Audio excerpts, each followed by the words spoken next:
All right, so with 28 years later coming out soon, I figured it'd be a perfect time to go back and talk about the movie that in a lot of ways changed the apocalyptic subgenre really forever, which is the original in the franchise, 28 Days Later. And yeah, that movie did revitalize the subgenre definitely, but how does it hold up after all these years? Well, let's talk about it.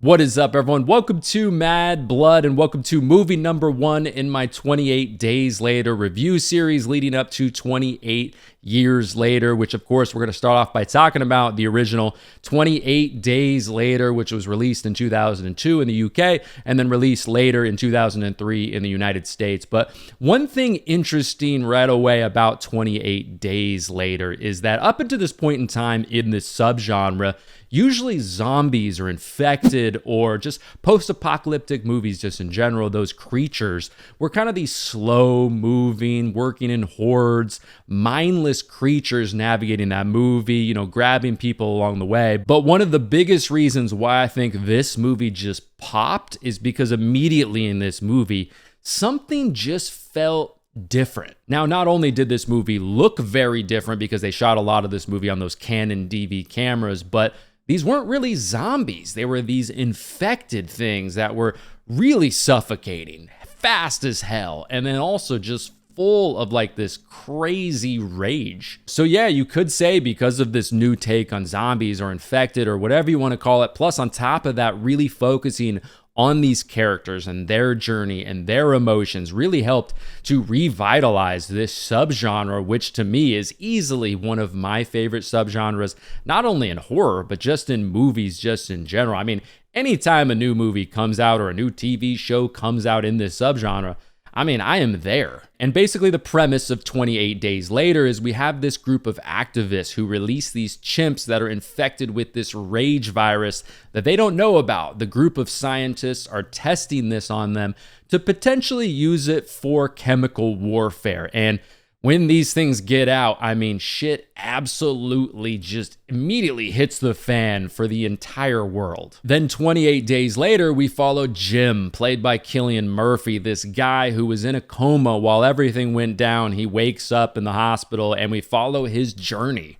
throughout all of this mess. And it also reminds us that during something like this, you don't just have to worry about the infected, the humans as well start to do some wild stuff when you don't have like a society that can kind of keep the bumpers on them. And yeah, this movie, like I just mentioned a second ago, it immediately throws us into some shit and also makes you wonder, okay, what really is going on here? What is the story behind this research facility? What's the story behind the people trying to release these chimps?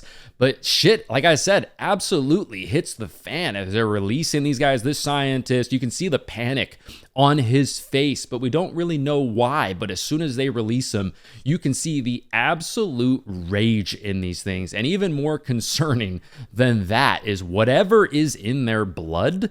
This stuff not only transfers not just from bites, but just from like the blood vomit and all of that. But this stuff spreads really, really quickly, which is not good. Then yeah, as we transport to 28 days later after that opening sequence, everything we saw in that entire sequence, I'm thinking to myself, man, is the entire world completely done for? Because that's a possibility with how fast this stuff spreads. So I guess we'll see. It gives me a lot of anticipation for what we're about to see. And as we're following Jim as he's leaving this hospital, how damn impressive of a job this production was able to pull off, making this entire city of London really appear like it's completely empty.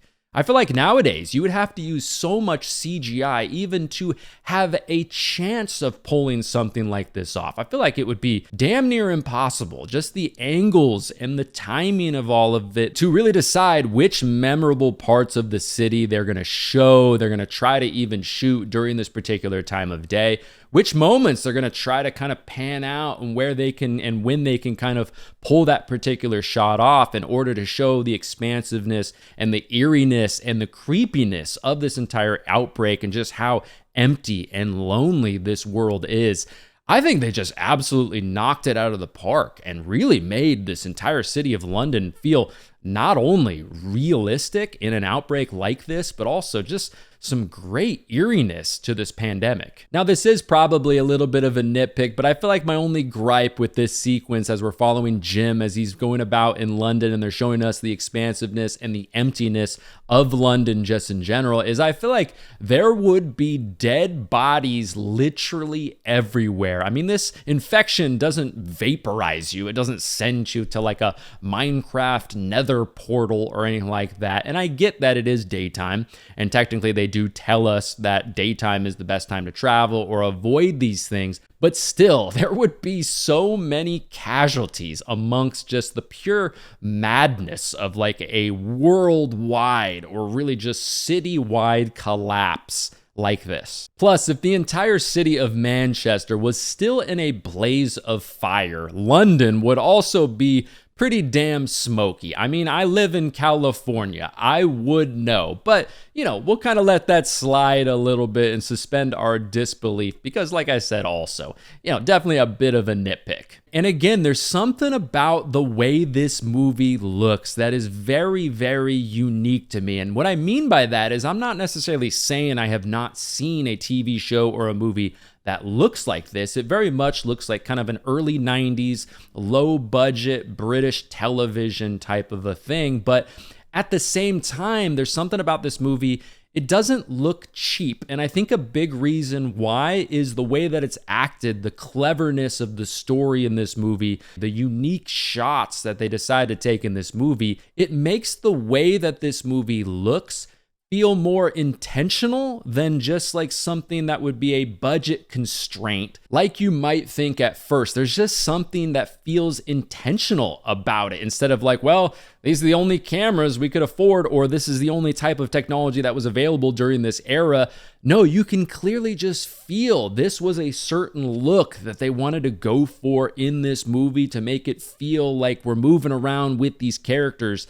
That just really, really works. And speaking of shots, there's so many great shots in this movie of the infected and their shadows that to me feels so eerie, especially kind of earlier on in the movie in the tunnel. We see that moment, of course, as the infected are running towards them and we see all of their shadows that I think is great. There's some shots too at the house, the manor, whatever the hell you want to call it, towards the kind of back half of the movie as well, where they do something similar. But there's a lot of shots in this movie that are kind of like from a low angle, looking up kind of sideways that I feel like just feels very frantic. And there's something about it. Of course, the movie looks pretty unique, but it just feels different. There's just something about the immersion of all of it. At times, it almost feels like it's in between a found footage movie and a regular movie shot on film. This also applies to the middle of the movie, which at times definitely kind of feels like a documentary. There's very little music as we're following these characters as they're going from point A to point B.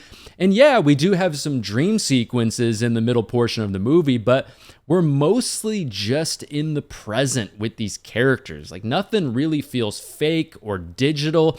It all just really feels like viscerally real. And I can't say enough about this cast. Cillian Murphy, Naomi Harris, Brendan Gleeson, they all take this movie from just being kind of a unique feeling post-apocalyptic type of a movie, and they just take this movie to an entirely different level. And of course, Cillian especially, I mean, his character arc and how he's able to play these different changes to his character throughout this movie is really, really impressive to me, and also just shows his range as an actor. I mean, early on in this movie, his character is very naive. He's kind of scared, he's hesitant, he's almost holding the group back a little bit. And then in the middle, he's kind of, in the middle of what he's going to be and what he was in this movie. He's not totally an expert in this world or really like a savage or anything like that, but he does have his moments. Then towards the end of the movie, he just snaps. He becomes this character who will literally do anything he needs to do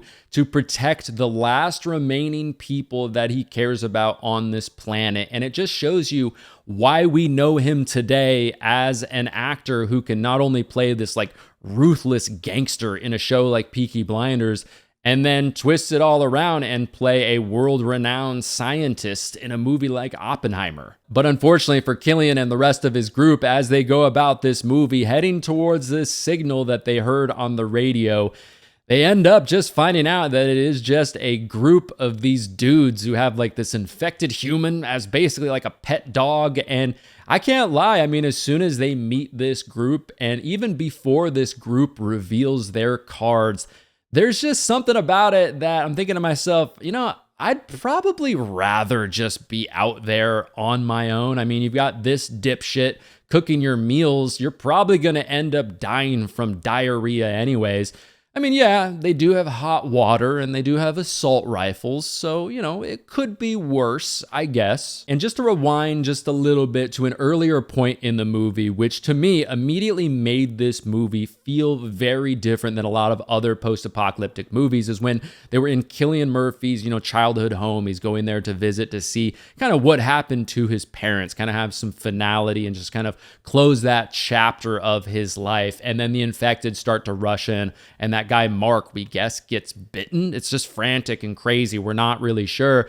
And normally in a movie like this or a TV show like this, they're going to shed a tear or two, maybe a couple last words, and tell each other that they love each other or whatever they want to say to each other. No, not in this particular movie. They're not even sure what this is. Is it a bite wound? Was it a glass wound? This virus spreads so fast, you cannot hesitate. It doesn't matter who the person is, and Selena brutally massacres this guy with her machete, chopping him up like crazy, and it just tells you immediately, all right, okay, these are the type of people who are going to survive in this world. This is the type of mentality you have to have in this particular world, which feels very different than a lot of other zombie-infected post-apocalyptic movies or TV shows that we've seen before. And you can also see that Jim is like, holy shit, what is this world that I just woke up in? These people are savages.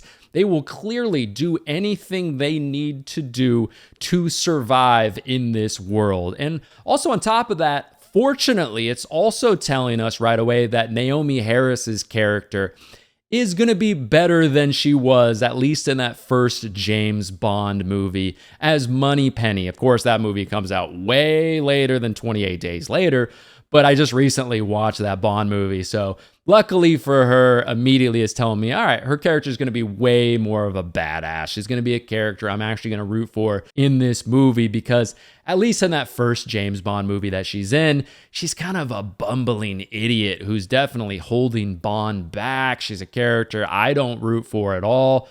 But like I said, luckily in this movie, Naomi Harris is an absolute badass. I hadn't seen this movie in probably 20 years or something, but for some reason, that moment when the blood drips into the dad's eye is a particular moment in this movie that I've never forgotten. I don't know, maybe it just makes me think twice about putting in eye drops or something. But I love in that moment how the dad takes like 25.56 M4 rounds to the chest and is clearly on the ground dead. But not only does it not seem like the daughter is crying or really even showing any emotion at all, but I love her response, how she's like, "Dad?"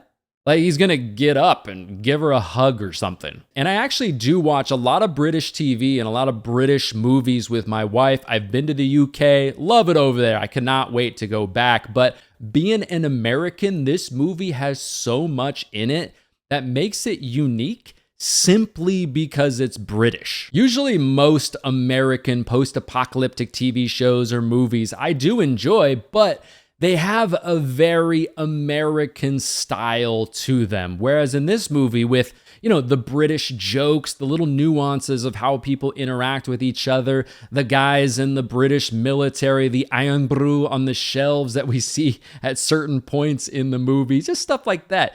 It's kind of like when I watch a Korean post-apocalyptic movie like this, like Train to Busan or something. Just inherently, because I'm not from that country, for me, There's just something about it that just feels unique and fresh. That is awesome. There's just something about being able to see a different society or a different country's take on what would happen in a big outbreak or a collapse of civilization that I do really enjoy. And yeah, you kind of get this feeling as soon as you meet this group of soldiers that, yeah, they probably have some bad intentions coming up with Cillian and the rest of his group, because basically in this movie, the leader of this group, and part of the reason he's been able to make these soldiers follow him and stay here with them, is he promised them some women, and yep, there are some women here now. And Jim goes full Peaky Blinders on their ass, but at the same time, isn't it a little bit weird how he lets the infected off that leash and just lets it go into the house? Wouldn't that put his friends at even more danger as this maniac is just tearing through this house? But, you know, whatever. Anyways. But regardless, I do think this is something that this movie needed up to this point in the movie. I think it was a great creative choice. All of this stuff that they did at the end of this movie, making this group of humans that we hate. Yeah, it's a common trope, but I do think that it's effective nonetheless. I mean, in a movie like this, we can't just hate the infected. You know, that's really not all that fun. You got to remind folks what humans will become and what they will do when their backs are against the wall. So making this other group of survivors a group that you want to hate and a group that you wouldn't mind seeing torn to shreds, I really do think adds something great extra to this movie and also creates some really tense moments as well. And plus, when you add in the score of this movie from Cillian Murphy, I mean, it's like this rock and roll score. It's got this epicness to it, but it's also gritty at the same time. I just feel like it is a damn good mix, especially at the end of this movie as these soldiers are just being slaughtered in this house. And Cillian Murphy's like all bloody. He's got his shirt off and he's got like this animalistic happiness on his face about what he is doing to these assholes. I mean, like that moment when he bashes that guy's head in and then starts gouging his eyes out with his thumbs. It sounds like a pig being slaughtered. Even Selena is like, all right, okay, this guy has got to be infected. What the hell happened to this guy? How did this switch get flipped? And at the very end of this movie, I assume they're way up north. They're in this cottage. It's 28 days later. And on one hand, I get they probably want to figure out if there's other survivors, maybe join a settlement. But on the other hand, as this jet is flying by and they're trying to get its attention, I'm kind of like, I mean, wouldn't you be a little uneasy about just announcing yourself to this jet, which I assume is military? I mean, we saw what happened last time you got mixed up with some military folk in this type of a world. But yeah, regardless, I still get hyped up enough after this entire ending for a sequel to this movie. I think with 28 Days Later, some of the areas that this movie really excels is with the cast, the acting, just the ability also to turn one of the most famous cities in the entire world into this place that genuinely looks completely empty with virtually no survivors at all. I think that part of the movie was really impressive. And obviously this movie looks unique, which definitely makes it stand out a bit. And then you couple that with just like the grit and grime of this movie as well, which I think is a great combination also. And then being an American that I am, I also just think it's great, the freshness of being able to see the British take on this particular subgenre. So although on its face, it's not the most original post-apocalyptic story by any means, a guy wakes up from a coma, the world has gone to shit. Along his journey, he meets some good people and he meets some bad people. Okay, we've seen that. But despite that, it's the execution of it, which I think is really well done. And most importantly, like I kind of mentioned a little bit earlier, this cast is top notch. And I think without that level of talent,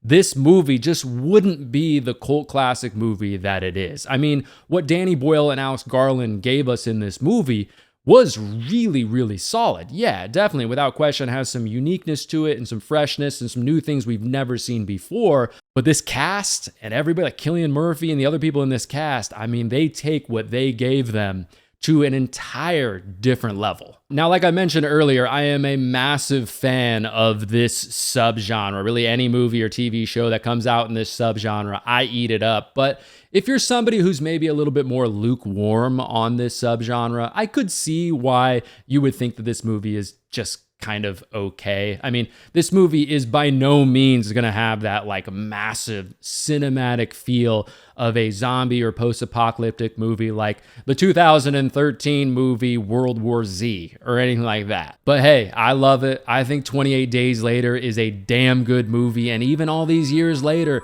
I still think it is a hell of a lot of fun. But there you go, everybody. That is my review of 28 Days Later. If you enjoyed this video, make sure you leave a like on it. It really does help this video out a lot. Let me know down in the comments down below what you think about 28 Days Later. Are you hyped for 28 years later? If you want some more videos from me right now, go ahead and check out one of these videos next to me. If you don't want to miss future videos on the channel, the best way to do that is to make sure you subscribe. All of my social media links will be down below in the description if you want to follow me over there. But again, thanks so much for watching, everybody. I really do appreciate it. There's a lot of things that you could do with your free time. Just the fact that you decided to watch this video, that is pretty damn cool, so I appreciate it. My name is Matt, though, and I will talk to you in the next one.